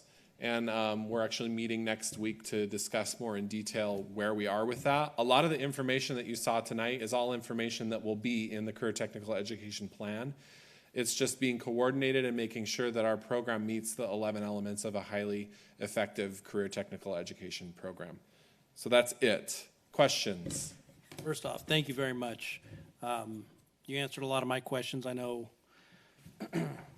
I'll let the board ask any other questions. I have a question to do with the culinary arts program. When will there arise a need for taste testers? Wait, that's in my list also. So the culinary arts students will begin using the board as guinea pigs. Sure. Well, sure, now it's board members. I see how that works. I think the district could actually save money and be fiscally responsible if they provided the dinners. There you go. Board meetings. Right? See? Mm-hmm. Right? Okay. I will, this is one of those things where poor Dr. Nicholas has to deal with my mania. I just want to make sure, first, that the community, but also the district and staff and stuff know the plans that we have at the high school are fantastic. They are so forward-thinking. They are so future-based on a lot of what I consider to be, while not necessarily college programs, but advanced technically proficient programs. And I don't think we can lose sight of those programs that other students need. If you can teach a kid to fix a car, that kid can get a job, whether he or she can go to college or not based on affording it, or work as a mechanic while going to college. If you teach them to drive a nail, if they can build a wall, if they can hang sheetrock, they can get a job. And I think it's important that we not lose sight of that. The problem we've got, which most folks don't understand, is the size of our plant is minuscule in comparison to what most other schools are. We could build a fantastic program if we could build 3 CTE buildings. We can't even build 2 baseball fields. So we have to try to keep our focus as best we can. I think my hope is that the idea will plant a seed with partners in the community, whether that's builders, developers, or other of those strategic partners you've talked about, to say there's got to be a way we can do this that benefits them, that benefits us, and has a space where we can use it, whether that's partnering with Delta College, whether that's partnering again with builders or developers or whatever it might be. I just want to see I don't want to see us lose focus of some of those other programs because I do think they're equally important. And so thank you for the presentation. So did you say that our current CTE teachers all get their CTE credential? They're already credentialed general education? Currently, we have one CTE teacher who does not have a regular teaching credential. The only credential he has, it's our video productions and digital photography teacher. He has a CTE credential only. He's on a provisional credential and he's finishing his coursework to clear his CTE credential. I think it's incredible that we have gen ed teachers. We do. They have that teaching background and they've added the CTE. Yeah, so That's we've got fabulous. one who is getting her business credential, one who's going for computer science, one who's going for animal science, and one that's going to go for teaching and early childhood education because we want to build a teaching pathway into teacher education programs or early childhood education programs. So there's quite a few people on our staff. We have one who used to work for Dryers and Frito-Lay. She's a scientist, but she was in on the production end of things, and so she's going to get her CTE credential in that, manufacturing and production. To get the CTE credential, you have to have a certain number of years of experience working in that field. So where I work, I hired a former CHP officer. He's doing our public safety one because he has all of that experience and brings that in with him. But I think it's great that we're getting people with a blend of the credentials that you're going to have the strength of teaching and then the knowledge of their CTE area. On about 3 slides back, you had a bunch of what is called badges, okay, of the different certifications. Right. I was contacted by a university researcher today. I think they just didn't know that I was working for a school district because it didn't really apply, but those badges for kids to put on their resume are becoming very important And recognized. out in the workforce and recognized. So the more we can offer that and say, this is literally your badge of honor. Yeah. Okay, that's going to help you get that very high-paying job, possibly after 2 years after graduation from high school. Yeah. Do we still have the grant that supports? Yes. Fabulous. Okay, I'm done.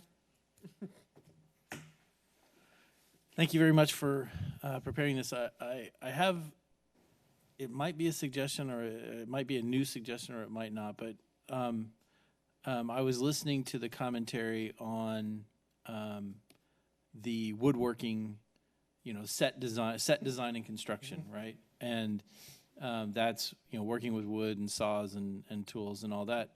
And my thought is that there's a lot of executives in the community that if, that's rudimentary and that's beginner level. And there's, like Trustee Nielsen mentioned, hanging sheetrock.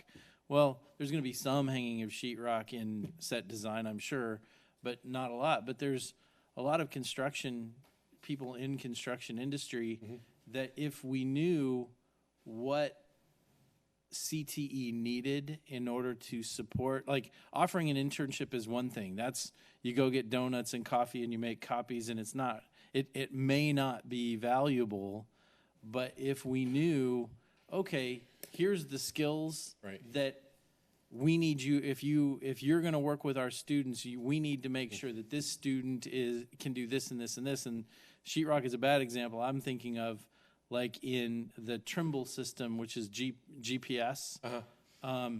They set that in the middle of a room, and the electrical contractors have one, and they set it in a certain point, and it tells them exactly where they have to put their electrical connection points. And the plumber comes in and they have the same thing. It's the same system that the paving and grading, the civil engineering team comes in. They use the same technology. So if you know how to use the Trimble system, you can go to any of your MEPs and be of value. Right. And of course my team, at the electrical contractor, we use it all the time. Yeah. So if we knew, I've been trying to figure out a way where companies like mine can partner with the district to help students more than just, you're an intern, you make copies, because, so I would be very interested to hear how we can further that for the benefit of the students. Well, and quite frankly, I went to the Project Lead the Way National Conference last year and went to a number of the conference sessions that dealt directly with internships. And the big push there was you make sure when you get into these internships that these companies know what the kids' skills are, which is why it's important to have these skills-based assessments to be able to say, I want to place my kid in your environment, and here is what they can already do. And the things that they were talking about at the national conference, they were putting kids at Lockheed, and the kids were in like the labs testing and blowing stuff up, and just really cool kids who were coming out of high school and had come back to this national conference as freshmen in college.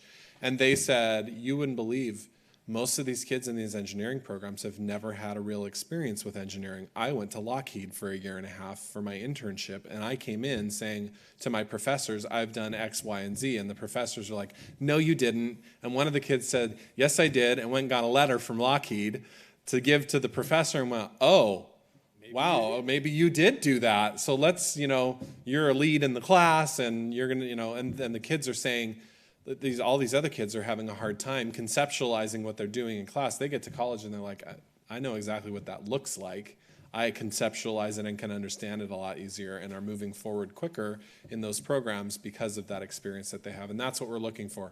We're not looking for internships where kids go make copies and get coffee.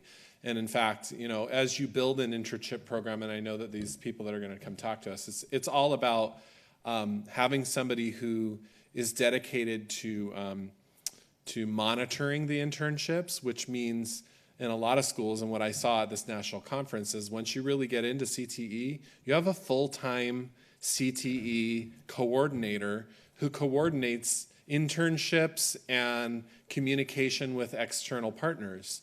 And they go out and see the kids in the internship on a regular basis, and they meet with the kids, and they spend half of a semester talking about the soft skills that kids need before they go, because we don't want our kids either going into a business like where you work for and screwing off and doing something inappropriate because they don't have the soft skills to be able to go into an environment like that. You got to know how to dress, how to talk, how to behave yourself in that kind of environment, how to be a responsible person. And so as we build the CTE program, you're going to hear in the very near future, hey, we're going to need additional staff, or we're going to need additional resources dedicated towards this because we have to have these internship programs, we have to have these experiences in order to be a highly qualified CTE program. I'm just very excited that we're offering all these things to our students and that we're not limiting it to what's on this paper right now. It's open. If kids come and say, we want to do this, we'll figure out a way to try to accommodate that. And that I find is very, very exciting and very satisfying from here. Great. Thank you very much for the presentation, Ben. Great, as usual, great stuff going on over there. And I was honored to be able to go watch the robotics. That was pretty neat stuff, so thank you. Moving on to calendar, all the committee meetings are listed, Thanksgiving break, and our next regular governing board meeting is not until Wednesday, December 7th at 7 p.m. In a moment, we're going to adjourn to closed session. We'll be discussing item A, public employee discipline, dismissal, release complaint. Item B, public employee employment, 1. Item C, conference with legal counsel, anticipated litigation. There's one case. Conference with legal counsel, another pending litigation case. Item E, conference with legal counsel, government code. It's listed one existing litigation case. And item F, conference with real property negotiators. With that. I'll move for adjournment to closed session. Second. All in favor? Aye. Opposed? Motion carried. We're now in closed session.